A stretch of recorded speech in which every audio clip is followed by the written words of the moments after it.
சுயமாக ஒவ்வொரு மனிதன் நீங்கள் சொந்தமாக அறிவை வளர்க்குறீங்களா? பள்ளிக்கூடம் போக வேண்டாம், யூனிவர்சிட்டி போக வேண்டாம், எத்தனையோ புத்தகங்கள் இருக்குது. இவ்வளவு புத்தகம் சரவணன் அடுக்கி வச்சிருக்குது. குறைஞ்சபட்சம் 50 இருந்தாலும் இதுல சரவணன் கண்டிப்பா படிச்சிருக்கு. அந்த நம்பிக்கை எனக்கு இருக்குது. இல்லைன்னா அறிவை வளர்க்க முடியாது. அறிவை வளர்த்தா தான் மற்ற தேடி வருவிடும். விளங்குதானே? தேடி வருவிடும். அப்ப அதுக்கு என்ன காரணம்னு சொன்னா, அறிவு ஏதோ இருக்குது அவன்கிட்ட. என்ன இருக்குது? பணமா? இல்ல, அறிவுபூர்வமா ஏதோ ஒன்று இருக்குது. சொல்ல விளங்குதா உங்களுக்கு? அப்ப அதைத்தான் நான் திரும்ப இப்ப அதைத்தான் அம்பேத்கர் செய்து காட்டினவர். அவரை வெறுமனே ஒரு குறைஞ்ச சாதிக்குள்ள இருந்து போராடினவராக நாங்கள் அடையாளப்படுத்த முடியாது. அவர் ஒரு பொதுவான மனிதன். யாருக்கு சொன்னா, தாழ்த்தப்பட்ட எல்லா மக்களுக்காகவும், பாதிக்கப்பட்ட எல்லா மக்களுக்காகவும் ஒரு பொதுவான தத்துவங்களை தான் அவர் முன்னுக்கு வச்சவர் நான் பார்க்கிறேன்.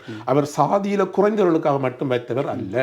அதாவது நான் எங்கேயோ படிச்ச ஞாபகம். அவர் நான் அமெரிக்காவில் ஒரு பல்கலைக்கழகத்தில் நான் நினைக்கின்றேன் கற்றுக்கொண்டிருக்கிற ஒரு காலப்பகுதியில் உண்மையிலேயே ஒரு 29-30 பாடங்கள் என்னவோ படிச்சு முடிச்சா காணும்.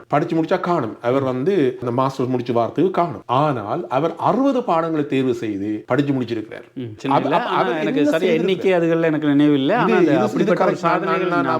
தான் தேவைப்பட்டது. அதுக்கு அவர் 60 கிட்ட செய்து முடிச்சிருக்கிறார். குயிக்க 60 பாடத்தை சப்ஜெக்ட் எடுத்து முடிச்சிருக்கிறார். முடிச்சுதான் 2 தடவை பொருளாதாரத்துல அவர் மாஸ்டர்ஸ் முடிச்சு ஈவன் வெளிநாட்டில் இருக்கிறவங்களை கூப்பிட்டு இந்தியாவுடைய சட்டங்களை வரையறுக்க சொல்லிக்கல கூட வெளிநாட்டில் உள்ளவன் கேட்கிறான், என்னப்பா உண்ட உள்ளூருக்குள்ள ஆளை வச்சுக்கொண்டு நீ என்னப்பா என்னட்ட நிக்கிறேன். கடைசியா அந்த சட்டங்களை, இந்தியாவுடைய அடிப்படை சட்டங்களை எல்லாத்தையுமே வரைந்து எழுதி கொடுத்தவர் கூட அம்பேத்கர். அரசியலமைப்பை சட்ட திட்டங்கள் எழுதி கொடுத்தவர் அவரை தான் இருக்கிறார். அப்படி இருக்கேக்குள்ள அவர் என்ன செய்தார்? தன்னை முன்னிலைப்படுத்துறதுக்கு தான் நாங்கள் யோசிக்க வேண்டும். அவர் என்ன செய்தார்? தன்னையை வளர்த்து கொண்டார். அந்த சாதியம் இருப்பு கொண்டு இருக்கிற இதுக்கு காரணிகளில் உண்டு. அந்த சாதி பெயர்களை வச்சு அழைக்கிறதுன்றதை விட திட்டுறதுக்கெல்லாம் பயன்படுத்துறது. அப்போ அது இல்லாமாக்குறது ஒரு சீரியஸான ஒரு சட்டங்களால் செய்ய வேணும். ஏன்னு சொன்னால் அது சமூகத்தில் அது ஒரு எத்திக்கலி நடக்கும்னு சொல்லி நடக்குது இல்லை. அது நடக்காது. அது ஒரு நீண்ட காலம் எடுக்கும். ஆனால் அதை உணர்த்தணும்னு சொன்னால் அது சட்டத்தால் செய்யணும்னு நான் நினைக்கிறேன். ஏன்னு சொன்னால் சில சாதிகளுடைய பேரை நீங்கள் பார்த்தீங்கன்னு சொன்னால் அதை வச்சு ஒருத்தரை திட்டுவாங்க. ஆனால் அந்த சாதியை ஏன் ஒருத்தரை திட்டுறதுக்கு பயன்படுத்தப்படுது? சம்பந்தமே இல்லாமல் ஒரு குறிப்பிட்ட சாதியினுடைய பேர் ஒருவரை திட்டுறதுக்கு பயன்படுத்தப்படும். அப்போ அது இன்றைக்கு இதெல்லாம் அப்படி ஒரு உதாரணத்துக்கு எந்த ஒரு பிழையை நிகழ்த்துபவராக இருக்கனால தன்னுடைய எதிரியை எதிர்கொள்றதுக்கு திட்டுறதுக்கு இலகுவாக இந்த சாதிகளினுடைய பெயர்களை பயன்படுத்துவாங்க. அப்படி பயன்படுத்தும் போது அந்த சாதிக்கும் அந்த சம்பவங்களுக்கும் அல்லது அந்த நபர்களுக்கும் ஒரு சம்பந்தமும் கிடையாது. ஆனால் இது கொண்டு பயன்படுத்தும். அப்படி பயன்படுத்தும் போது என்ன நடக்குது? அது சமூகமயப்படுது, நிறுவனமயப்படுது. புதிய தலைமுறையினருக்கும் என்ன நினைக்கிறாங்கன்னா, அப்படியா இந்த மாதிரி ஒரு மிக மோசமான செயல்கள் எல்லாம் செய்கிறவர்களா இவர்கள் என்ற ஒரு கருத்து கட்டமைக்கப்பட்டு கொண்டு இருக்கும். அது எஸ்டாப்ளிஷ் பண்ணப்பட்டு கொண்டு இருக்கும். அதெல்லாம் இதெல்லாம் சொல்லி நிறுத்த முடியுமா? ஏன்னா இதை பேசுகிறவர் தெரிஞ்சு சொல்லலை. உண்மையில் பல பேர் அதை திட்டுக்கு பயன்படுத்துபவர்களை அதிகமானவர் சாதி மனநிலையில் அது சொல்லலை. அது சரியா? அது என்னன்னு சொன்னால், ஏன் இவர்களுக்கு எக்ஸ்ட்ராவாக நாங்கள் எங்களோட ஜெனரேஷனுக்கு, எங்களுக்கு பிறந்த பிள்ளைகளுக்கும் எங்களுடைய அடுத்த ஜெனரேஷனுக்கும் நாங்கள் செய்கிறோம். என்னன்னு சொன்னால், நாளைக்கு இதே மாதிரி இந்த நாட்டில் ஒரு குறிப்பிட்ட ஒரு வேலைக்காக அவர்கள் விண்ணப்பித்திருக்கும் போது அங்கு வந்திருக்கிற இன்டர்வியூக்கு வந்திருக்கிற ஒரு வெள்ளை இனத்து இந்த நாட்டினுடைய மண்ணின் மைந்தர்களாக இருக்கக்கூடியவர்களும் அதே இதுக்கு விண்ணப்பிக்கிறார்கள். எங்களுடையவர்களும் விண்ணப்பிக்கிறார்கள். இவர்கள் ஒரு வெளிநாட்டவர்கள் என்ற ஒரே காரணத்துக்காக அடுத்த நிலைக்கு தள்ளிடக்கூடாது. அதுக்காக எக்ஸ்ட்ரா நாங்கள் அவரை விட மேலதிகமான அந்த ஸ்கில்ஸை நாங்கள் கொடுத்து எங்களை ஆளாக்கி இந்த சமூகத்தில் அவங்களை விதைக்க வேண்டியிருக்கு. அந்த போராட்டத்தை அறிவுபூர்வமாக எங்களுடைய இளம் சமுதாயங்களை நாங்கள் முன்னுக்கு கொண்டு நிறுத்தி அங்க போய் போராடி விட வேண்டி இருக்குது. அப்ப இதை நாம நாளாந்தம் நிதமும் பார்த்துக்கிட்டு இருக்கோம். இந்த டயஸ்போரா சமூகத்துல இந்த தங்களுடைய பிள்ளைகளை இங்க உள்ள உள்நாட்டவர்கள் சொல்லிட்டு இதைத்தான் நான் திரும்பவும் ஆரம்பத்திலிருந்து என்னுடைய மனதில் வச்சு கொண்டிருக்கிறது அப்படின்னு சொன்னால், அதைத்தான் அம்பேத்கர் சொல்லி இருக்கிறார். தன்னுடைய இதுக்குள்ள இருந்து கொண்டு தன்னுடைய இதுக்கு நீ முதல் கல்வியை கற்றுக்கொள். கட்டு போட்டு நிக்காத. கற்பி. யாருக்கு கற்பி? தேவையானவர்களுக்கு கற்பித்து கொடு. ஒன்று சேர், போராடு. அப்ப என்ன சொல்றார்? அப்ப உன்னிட்ட எல்லாமே இருக்குமா இருந்தால் அவர்கள் தட்டி கழிக்க முடியாது இந்த காலப்பகுதியில் என்றதான் நான் அவருக்கு அந்த அந்த அப்படி போராடி தான் அந்த இடத்த வந்து அது அவலம் தான் எங்களுக்கு இருக்கிற ஒரு மிக சிக்கலானது. இப்போ அதாவது குறிப்பாக நாங்கள் காய்க்கிறோம் வந்து இப்போ வந்து இந்த மனமுறை என்று சொல்லி வரும்போது அந்த சமூகத்தோட உற்றது சம்பந்தமாக காய்க்கும் போது அதுக்காக இவ்வளவு பெரிய போராட்டத்தை நடத்தி வர வேண்டிய அந்த அவலம் இது நீண்ட காலமாக ஒரு புரியோடிப்பு இருக்கிற ஒரு விடயம். நீண்ட காலமாக இப்படி வந்துட்டு அப்ப இனி இப்ப தற்சமயம் எல்லாம் திறந்து எல்லாருக்கும் எல்லா வசதியும் இருக்கிற இந்த காலப்பகுதியில நாங்கள் தாழ்த்தப்பட்டுட்டோம், ஏதோ ஒரு வகையில தாழ்த்தப்பட்டுட்டோம். அப்ப இனி நாங்கள் தான் எங்களுக்குள்ள எங்கட மக்களுக்குள்ள நாங்கள் தான் இனி என்ன செய்யணும், நாங்கள் கற்றதை கற்பிக்க வேணும், கற்பித்து போட்டு எல்லாரும் ஒன்று சேரன்னு சொல்ல வேணும்.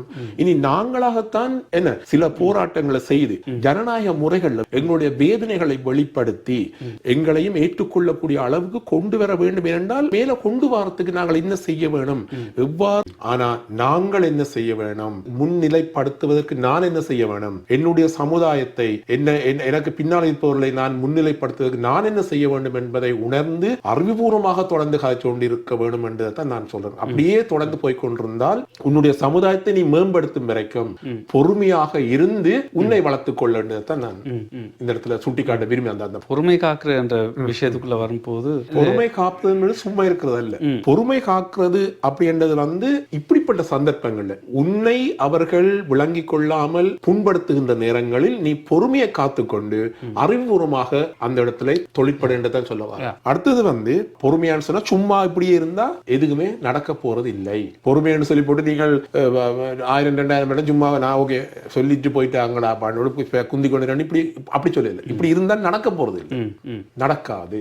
அதுக்காகத்தான் நான் திரும்ப நான் அவருடைய இதைத்தான் சொல்ல திரும்பவும் வாரேன். கல் கட்டி ஒன்று சேர் போராடுன்னு சொன்னா அடிச்சு நொறுக்கிறது இல்ல, தொடர்ந்து போராடி கொண்டே இருக்கணும் அதை பெறுவதற்கு. இதுல என்னன்னா இந்த நோர்வே சமூகத்தை பொறுத்தவரையில் நோர்வேக்குள்ள வாழ்ற ஒரு இலங்கையனாக நான் இந்த 25 வருட காலத்துக்குள்ள நான் எதிர்கொண்ட ஒரு பாரபட்சங்கள், ஒரு ஐசோலேட்டட், ஒரு தனிமைப்படுத்தல், இதுகளை வந்து தொடர்ச்சியாக எதிர்கொண்டபடி இருக்கிறேன். எனக்கு நான் செய்த வேலைகளுக்கு எனக்கு இந்த சமூகத்துல அங்கீகாரங்கள் கிடைக்கலன்ற ஒரு விஷயம் இருக்கு. ஆனா அதுக்காக நான் வந்து வருத்தப்படலை. என்ன போன்ற வேற சிலர், என்ன போன்ற இல்லை வேற வேற துறைகளில் பங்களித்தவர்கள் வந்து இந்த மாதிரி புலம்புறதுகள் எல்லாம் நான் பார்த்துருக்கேன். எனக்கு அந்த புலம்பல் எனக்கு நான் இது பண்ணதே இல்லை. எனக்கு இவர்கள் இப்படி தான் என்னை பார்க்குறாங்க, இப்படித்தான் கவனிக்கிறாங்க, என்னைய வந்து நான் ஒரு ஐசோலேட்டட்ன்றதை வந்து ஒரு இஷ்யூ ஆக்கலை. நான் என்ன சொன்னா என்னுடைய பாதை தெளிவு, என்னுடைய அவுட்புட்டுக்காக நான் வந்து எவ்வளவு உழைக்கிறேன் பண்ணணும் என்றது வந்து எனக்கு இதே சமூகத்துக்காக தான்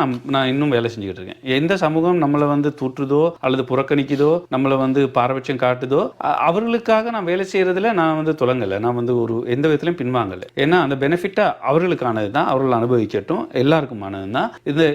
இது வந்து நான் கொண்டு போற சாமான் இல்லை, உங்களுக்கானது. இதுக்கான இதெல்லாம் நீங்க எனக்கு தரணும்னு எல்லாம் நான் வந்து போராடல. ஏன்னா எந்த வேலையும் அது இல்லை. ஏன்னா நம் கடமை சமூகத்தினுடைய விடியலுக்காக பணியாற்றுவதே. அப்ப அதுல வந்து நான் சமரசம் இல்லாம, விட்டு கொடுப்பு இல்லாம, இவர்களுடைய காயங்களை நான் வந்து உள்வாங்கி கொள்ளாம, அதை எடுத்துக்காம அந்த காயங்களோடையும் சேர்ந்து நான் என் பணியை முழுமையாக கொடுக்கறதுக்கு, என்னுடைய சக்தியை, உழைப்பத்தை அல்லது என்கிட்ட இருக்கிறது என்ன இருக்குதோ அது எல்லாத்தையும் கொடுக்கறத வந்து நான் தொடர்ச்சியா இருக்கு, அதை தான் செய்வேன். அது குட், நல்ல ஐடியா. அப்ப நான் இதுதான் திரும்ப சொல்றேன். நான் இப்ப முதல்ல சொன்னதான் திரும்ப சொல்றேன். காயப்படுத்துவர்கள் காயப்படுத்திக் இருப்பார்கள், அங்கே அறிவுபூர்வம் சிந்திக்கிறார்கள், இறங்குவார்கள். இதான் நான் சொல்றேன். அடுத்தது வந்து யார் என்ன காயப்படுத்தினாலும் நாங்கள் இந்த சமூகத்துக்காக பணியாற்றி கொண்டிருப்போம் என்றதுல நான் சொல்லக்கூடியது கற்றதை கற்பிக்க வேண்டும் என்று தான் சொல்றேன். அதை செய்தவர்களுக்கு முக்கியம். நம்ம அம்பேத்கர் வழி கற்றதை நாங்கள் கொட்டி கொண்டிருக்கிறது அல்ல, கற்றதை கற்பிக்க வேண்டும். மற்றவர்களுக்கு எங்களுடைய அந்தந்த சமுதாயம் இல்லாட்டி தாழ்த்தப்பட்டவர்கள் சொல்லி ஒரு குறிப்பிட்ட ஆட்களை நினைச்சால் அவர்களுக்கு கற்பிக்க வேணும்.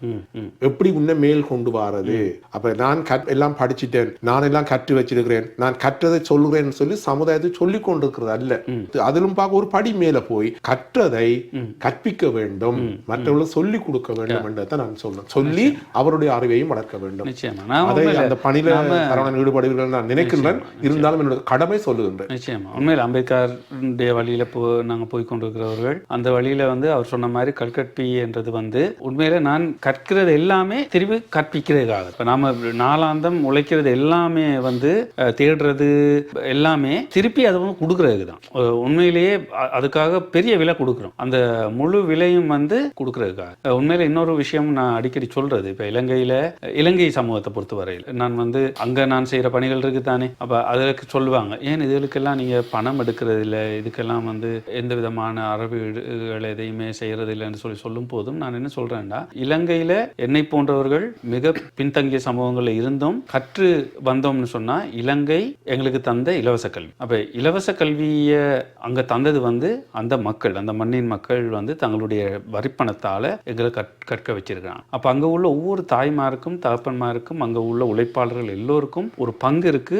எங்களுடைய கல்வியை நிமிர்த்தினதில், எங்களுக்கு கல்வியை தந்ததில் அந்த தாய்மார்களுக்கும் அந்த தகப்பன்மார்களுக்கும் அங்கே இருக்கிற மக்களுக்கும் பெரிய பங்கு இருக்கு. அப்போ திருப்பி எங்களுக்கு என்ன கிடைக்குதோ அதை திருப்பி அவங்களுக்கு செலுத்துறதுக்குரிய வாய்ப்பு எங்க? அப்போ இப்போ எனக்கு கிடைக்குது வாய்ப்பு, என்னால் எவ்வளோ தூரம் அந்த வாய்ப்பை பயன்படுத்த முடியும், அந்த வாய்ப்பை பயன்படுத்தி அவர்களுக்கு திருப்பி கொடுக்குற வேலையை நான் மேக்ஸிமம் பண்ணுறேன். அதுக்கு நான் திருப்பி பணம் எடுத்தேன்னு சொன்னால் நான் நாட்டுக்கு பட்ட என் மண்ணுக்கு பட்ட கடனை எப்படி தீர்க்குறது? என்னால் வந்து நான் நினைக்கிறேன், நான் சாகிறது வந்து அப்படி கடன்பட்டு சாக விருப்பம் இல்லை என்னுடைய தேசத்துக்கு.